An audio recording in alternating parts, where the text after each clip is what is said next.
Hey everybody, good morning. Welcome to Joshua, the book of Joshua, chapter 1. And as I'm reading this morning and just meditating on this, there's just so much good stuff that we can talk about. I mean, so much. So I'm just going to pick out a couple things and talk about them real quick, and please share what the Lord reveals to you. But as I started reading this and you read over it, you see that Joshua is going to lead the Israelites into the promised land that God told Moses, that God used Moses to pull them out of Egypt to go into this promised land. But Joshua is the one that's going to lead them. Now, I don't know if Joshua ever knew it before Moses' death that he was really the guy that was going to do it, but I picture, Joshua as just serving Moses, serving God by serving Moses. And when the time comes, God says, tag, you're it. You're up. It's your turn. It's time for me to use you for what I've created you to do. Sometimes we just need to start serving somewhere.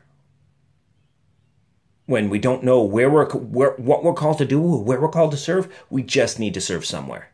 And you see, Joshua was a very good example of this, that he was just serving. And now God's calling him out saying, hey, this is what I got for you. Let's roll.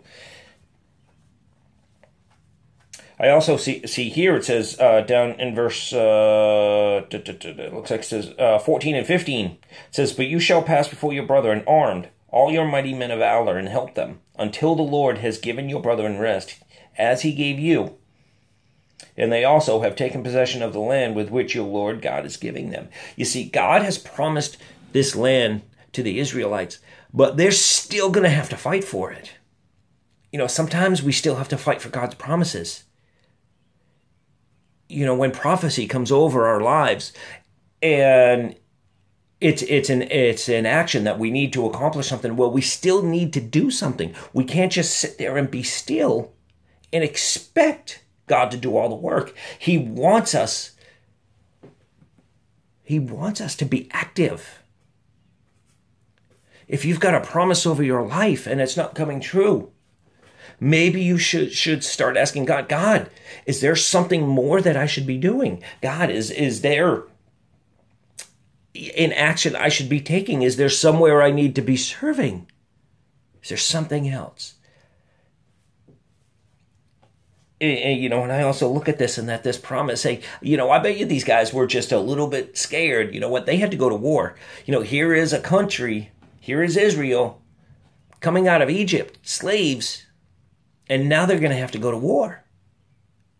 But what does he say? And he says it 3 times in this chapter. Be strong and very courageous. Be strong and very courageous. Actually, verse 9. God says, have I not commanded you? Be strong and of good courage. Do not be afraid nor be dismayed, for the Lord God is with you wherever you go. So if God has called you to a promise, be strong. It might look a little frightening.